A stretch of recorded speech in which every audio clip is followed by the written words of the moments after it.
Salve, salve galera, eu sou o professor Maico Loureiro e você sabe que a energia ela não pode ser criada e nem destruída, mas apenas transformada. E como é que essa transformação ela se dá dentro da primeira lei da termodinâmica? Você ficou curioso, né? Faz o seguinte, segue com a gente aqui nessa aula na Liga da Física.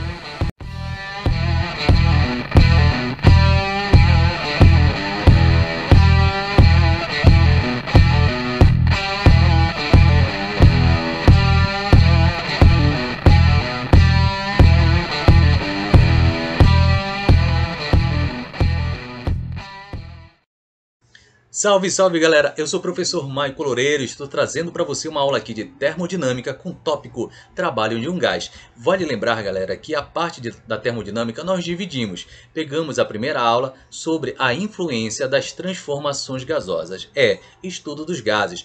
Nós conceituamos o que seria um gás ideal perfeito, as transformações gasosas, quais seriam as variáveis que vão poder influenciar no estudo da termodinâmica dentro do estudo dos gases. Mas caso você não tenha ainda assistido essa aula, eu peço que você faça o seguinte, volta lá, dá uma olhadinha na nossa playlist, procura estudo dos gases, assiste e volta para essa aula aqui, beleza? Porque ela vai ser muito, mas muito importante você reconhecer todas essas transformações para poder ser aplicado aqui, tudo bem? Então vamos começar aqui.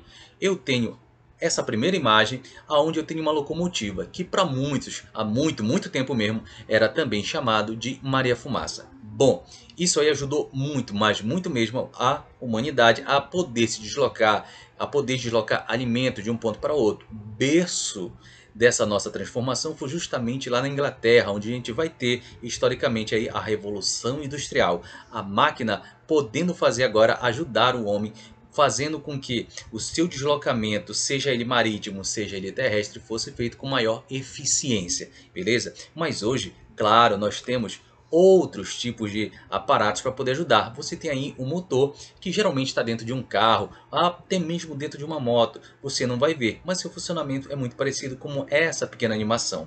E aí nós temos a ideia que a termodinâmica ela vai estar presente no nosso dia a dia. Seja ela num carro, numa moto, uma locomotiva ou Maria Fumaça, até mesmo dentro de casa. Exatamente, ficou curioso, né? Mas eu vou deixar essa tua curiosidade para mais para frente, beleza? Vamos começando aqui falando ou conceituando o trabalho de um gás. Bom, o trabalho de um gás para a gente vai ser uma transformação isobárica que pode ser calculado pelo produto entre a força e a variação de volume desse gás, após, claro, ser submetido a uma fonte térmica. E na nossa animação você vai perceber que nós temos um cilindro, tá? E ele começa a se movimentar da esquerda para a direita. Mas eu sei que você é um excelente observador e já deve ter percebido uma coisa importante, que nós temos bem aqui, ó, um gás, aonde eu tenho o quê? Ele se movimentando e empurrando o que eu vou chamar de êmbolo. E aí eu vou entender uma coisa. Para ele poder se movimentar, vale lembrar que para você poder movimentar um corpo, você precisa aplicar sobre ele uma força também, que pode ser uma força de contato ou pode ser uma força de campo. Nesse caso, essa força vai ser uma força de contato, uma colisão das partículas sobre a área desse êmbolo. Agora tem um detalhe. Quando você tem isso aí, vale lembrar que essa força que ele está praticando, ou seja, as partículas estão praticando sobre essa área deste êmbolo, pode ser dada por algo que nós vamos colocar como sendo a pressão, que vai ser o número de colisões que essas partículas vão ter em cima dessa área e, claro, a área de contato também, nesse caso a área desse cilindro. E outro detalhe que você começa a perceber é que ele tem, olha, um volume pequeno e depois ele expande, beleza? Mas tem um detalhe, quando ele tem essa expansão, o volume aumentou. E se é um cilindro, como é que eu posso calcular o volume então desse cilindro que o gás está ocupando? Tá? Eu vou pegar toda essa área aqui, esse AC, essa área, eu vou poder pegar a base, tá? E a altura, essa altura nós vamos perceber mais futuramente, matematicamente, que vai ser a distância desse ponto até onde ele vai chegar, beleza? Mas o que nos interessa realmente é entender que o trabalho feito por esse gás vai ser a pressão que vai ser exercida pela variação de volume. Porque, por definição lá da mecânica, o trabalho vem ser a força. Então já tenho aqui, olha, que força para a gente é pressão vezes volume, por isso que ficou o pezinho bem aqui. E o AC seria justamente a base vezes altura, só que base vezes altura é justamente a nossa variação de volume. Tudo bem? Detalhe, gente, unidade para a gente aqui de trabalho tem que ser na unidade Joule, não esquece disso. Bem como a temperatura, a partir de agora, a gente sempre vai trabalhar com ela em Kelvin, beleza? Passando um pouquinho mais à frente, importante saber, você tem duas imagens aqui. Uma, onde eu estou simbolizando o trabalho pela letra W, por causa da palavra em inglês trabalho, que é work. Então eu tenho um trabalho positivo e um trabalho negativo. Opa, tá? Eu tenho aqui, olha, trabalho maior que zero e trabalho menor que zero. Na primeira imagem, eu tenho aqui, ó, um volume bem maior e eu vejo que essa setinha está saindo. Então isso quer dizer aqui, ó, que o trabalho aqui está sendo maior que zero e você percebe que ele está se expandindo, ou seja, o gás está sofrendo uma expansão. Na segunda imagem, você tem o contrário, você tem um trabalho menor que zero e o volume diminuiu, ou seja, a setinha está vindo de fora e empurrando o êmbolo e pressionando, diminuindo seu volume. O que está acontecendo aí, Maico? Bom, quando o gás ele se expande, ele realiza um trabalho sobre o meio, e o trabalho ele é chamado de trabalho positivo. Tudo bem, galera? Bom, no segundo desenho, nós temos aí, quando o gás ele é comprimido, o meio realiza um trabalho sobre ele e o trabalho ele é negativo. Então, no primeiro exemplo aqui, eu tenho um trabalho positivo, por quê? Porque o gás ele está realizando um trabalho sobre o meio, por isso que ele está impulsionando esse êmbolo para fora e aumentando seu volume. No segundo desenho é o oposto, eu já tenho o que? Olha aqui, eu já tenho o meio fazendo um trabalho sobre o gás, fazendo com que ele diminua o seu volume, beleza? Mas também pode ocorrer um detalhe, quando a transformação gasosa ela for isométrica, ou isovolumétrica, ou isocórica, ou seja, não houver variação de volume, o trabalho é negativo. Lembra que eu falei que caso você não tenha assistido às aulas de transformação gasosa, é melhor você voltar e assistir. Por quê? Porque lá, essas transformações, agora você vai ter que entendê-las aqui dentro. Por exemplo, a variação de volume, né? Quando é zero, eu não tenho trabalho. Mas por quê? Porque quando esse volume é constante, isso é uma transformação isocórica, isométrica ou isovolumétrica. Pode receber esses três nomes. E aí, se tiver uma transformação isotérmica ou isobárica, pode haver mais trabalho? Bom, na isotérmica, só lembrando que eu tenho o quê? Temperatura constante. Quem vai variar? Pressão e volume. Opa, já deixei uma dica. Transformação isobárica. Quem é constante? É a pressão. Quem vai variar? Volume e temperatura. Então, por isso que eu falei que é muito importante você assistir essas aulas do estudo dos gases. Bom, indo mais à frente, a energia interna de um gás. Galera, falou em energia interna de um gás, vamos pensar numa coisa. Fazer um conceito breve sobre temperatura. Michael, mas temperatura não é lá de termologia, o comecinho? Sim, mas se nós fizermos esse conceito, você vai entender o que seria essa energia interna do gás. Lembrando, o que seria o conceito de temperatura? O conceito de temperatura vem dizer o quê? Que para a gente, a temperatura vem ser o grau de agitação das partículas de um corpo. Logo, quando as partículas do corpo têm grande vibração, a temperatura é grande, ou seja, a temperatura daquele corpo está aumentando. Quando a agitação ou a vibração dessas partículas agora é menor, então a temperatura daquele corpo também ela é o quê? Ela é menor. Então, peraí. Para a gente, a matéria ela vem ser constituída e essas partículas possuem energia cinética. Agora tem um detalhe, a gente trocou a palavra energia cinética por vibração, então fique atento a esse tipo de conceito, beleza? Falou em vibração, falou em agitação, essas partículas, se elas estão se agitando ou estão vibrando, elas têm energia cinética e também energia potencial. Logo, a energia interna é simplesmente a soma das energias cinéticas e potenciais de todas as partículas. Por exemplo, aqui, olha, você vai verificar que eu tenho um cilindro, onde eu tenho um termômetro ali dentro. Você percebe que quando a temperatura vai aumentando aqui no termômetro, essas partículas, essas moléculas, elas têm uma velocidade bem maior. E como é que eu posso calcular, Maico, então, essa energia interna desse gás?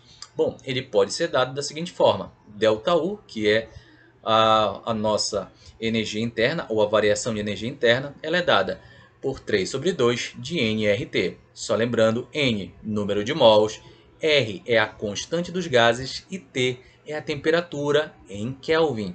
Bom, mas olha só, se a gente pegar em especial aqui, galera, o T e o ΔU, nós vamos ver que eles são grandezas diretamente proporcionais. O que isso quer dizer? Se você aumentar a temperatura, você aumentar a energia cinética, olha as palavras que nós estamos utilizando. Se aumentar a energia cinética, se aumentar a vibração, a oscilação, isso quer dizer o aumento de temperatura, automaticamente você está aumentando essa energia, ou seja, está havendo uma variação de maneira positiva. Beleza? Bom, vamos um pouquinho mais à frente agora. Trabalho pela área. Galera, por que eu coloquei esse tópico especial para vocês? Pelo simples fato do seguinte, quando se tiver algum tipo de exercício pedindo o trabalho de um gás, pode ter certeza que boa parte desses exercícios vocês vão encontrar justamente com gráficos. Ai, Michael, eu tenho medo de gráfico. Não precisa. Olha aí que eu coloquei para você o trabalho desse gás é numericamente igual à área. Num gráfico, a pressão em função da variação do seu volume. Então, pintou um gráfico, não fica com medo. Tenta analisar ele de uma maneira bem criteriosa. Olha só aqui. Eu tenho pressão, tá? Essa linha da pressão, essa linha aqui do volume, tanto na letra A quanto na letra B. Eu vou perceber aqui que no primeiro momento eu tenho a setinha saindo de um estado do volume 1 e subindo até um estado de volume 2, como eu teria a pressão no ponto 1 e uma pressão no ponto 2. Então aqui eu tenho um aumento de volume. Então se o volume está aumentando, eu percebo que o meu trabalho vai ser maior que zero. E logo isso quer dizer o que para a gente? Que eu estou recebendo, ou seja, o gás está recebendo calor. Isso seria uma expansão, beleza? Agora, na letra B, eu já tenho aqui, olha, ele saindo daqui de cima, que é um estágio de volume 1, e vem, ó, descendo até chegar aqui no volume 2. Mas aí, olha, nessa descida eu já percebo que o trabalho ele é menor que zero. Então, vou perceber que, nesse caso, o trabalho que você iria calcular aqui nada mais é do que um trabalho negativo ou de compressão. Agora tem um detalhe. Como é que eu faço, né, para calcular isso aqui? Essa é a grande pergunta. Bom, já que você analisou que isso aqui seria um trabalho positivo, isso aqui seria um trabalho negativo, pedindo para você numericamente trabalho, é só você tirar o valor dessa área. Nesse exemplo aqui é bem simples, você tem um trapézio. Como é que você calcula a área desse trapézio? Base maior mais base menor, tá? Vezes a altura, que é a diferença entre os dois volumes, tá? E divide tudo por 2. Ou seja, base maior mais base menor vezes a altura e dividido tudo por 2. Isso é válido tanto aqui para a letra A quanto para a letra B. Tudo bem? Bom, seguindo aí nos nossos estudos, fique atento aonde nós temos o seguinte. Quando o trabalho for positivo, o gás sofre expansão. Foi o que nós vimos agora há pouco naquele gráfico. Quando o trabalho for negativo, o gás sofre uma compressão. E quando não houver variação de volume, o trabalho ele é nulo. Beleza, galera? Então fica atento a esses pequenos detalhes. Bom, quanto à primeira lei da termodinâmica, aqui, vamos fazer o seguinte. Vamos seguir aqui que diz, quando fornecemos calor Q, ou seja, uma quantidade de calor Q a um gás, ele não realiza nenhum trabalho. Se, olha lá, seu volume não varia. Durante o processo, a energia interna aumenta de um valor igual a Q.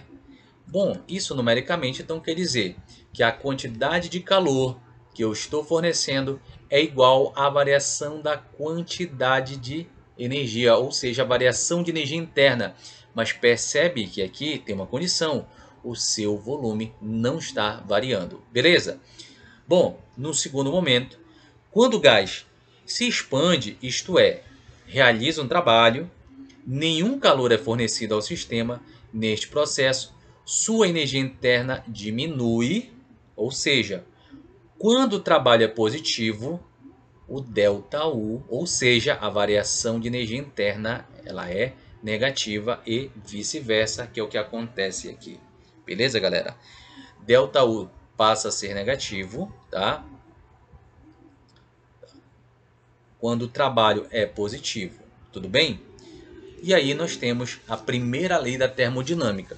Quando os dois eventos acontecem simultaneamente, isto é, quando o gás recebe calor e se expande e a variação da sua energia interna, como é que ela passa a ser? Bom, a variação de energia interna passa a ser a diferença entre a quantidade de calor menos o trabalho.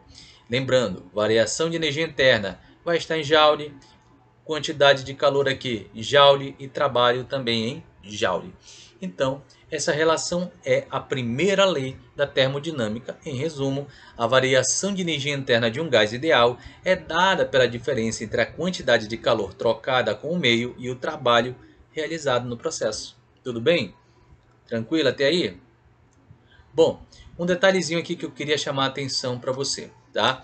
Balanço das energias. Isso é muito importante você analisar esse balanço de energia desses gases, beleza? Na hora do trabalho. O que é que eu tenho aqui? Calor absorvido, isso quer dizer que ele é maior que zero. Calor cedido, ou seja, menor que zero. Não troca calor, ou seja, eu tenho aqui que a quantidade de calor é zero. Isso vai ser uma transformação chamada de adiabática. Em consequência disso, eu passo a ter uma variação de energia interna igual a um trabalho negativo. Tudo bem?